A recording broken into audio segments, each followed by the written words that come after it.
Pangkat jenderal di institusi penegak hukum tidak menjamin seseorang bebas dari jerat hukum.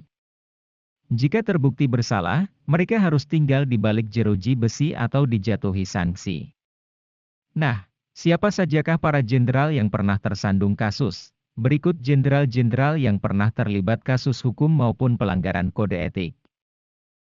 1. Komjen Pol Suitno Landung, mantan Kabareskrim Komjen Pol Suitno Landung, sekarang sudah purnawirawan, pernah merasakan tinggal di Hotel Prodeo.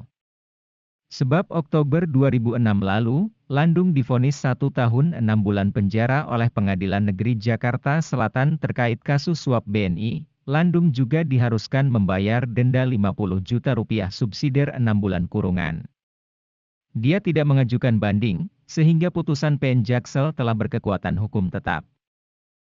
2. Brigjen Pol Samuel Ismoko, Direktur 2 Ekonomi dan Khusus Bareskrim Mabes Polri tahun 2005, Brigjen Pol Samuel Ismoko, dicopot dari jabatannya. Dia dituding melakukan penyalahgunaan wewenang sebagai penyidik kasus pembobolan dana BNI Cabang Kebayoran Baru 2003. 3. Komjen Pol Susno Duaji, mantan Kabareskrim Komjen Pol Susno Duaji divonis 3,5 tahun penjara dan denda 200 juta rupiah oleh Pengadilan Negeri Jakarta Selatan pada Maret 2011 lalu. Susno terbukti bersalah dalam kasus korupsi penanganan perkara PT Salmah Arowana Lestari dan dana pengamanan Pilkada Jawa Barat 2008. Dalam putusan dengan nomor 35, PID, TPK, 2011, PT DKI yang dikeluarkan pada tanggal 9 November 2011 lalu, PT DKI tetap memvonis Susno Duaji bersalah dan menjatuhkan vonis 3 tahun 6 bulan. Serta denda 200 juta rupiah subsidiar 4 bulan kurungan. 4.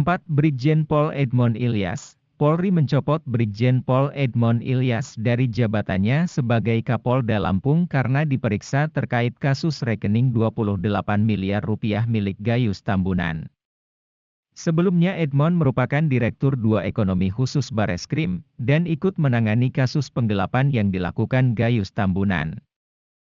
Edmond lantas dinyatakan sebagai terperiksa oleh Divisi Profesi dan Pengamanan, Divpropam, karena diduga melakukan pelanggaran kode etik dan profesi terkait penyidikan kasus Gayus. Sidang Komisi Etik dan Profesi Mabes Polri memutus Edmond melakukan perbuatan tercela. 5. Brigjen Pol Raja Arisman, mantan Direktur 2 Ekonomi Khusus Bareskrim Polri. Brigjen Pol Raja Arisman dituding menandatangani surat pembukaan pemblokiran atas rekening 25 miliar rupiah milik Gayus Tambunan pada November 2009. Pemblokiran dilakukan karena ada dugaan kasus penggelapan pajak dan money laundering. Risman tidak dijadikan tersangka dalam kasus pidana perkara tersebut. Majelis Kode Etik Polri memutus Risman terbukti bersalah karena tidak melakukan pengawasan. Dia juga dinilai tidak melakukan pengendalian secara maksimal saat proses pembukaan blokir rekening Gayus.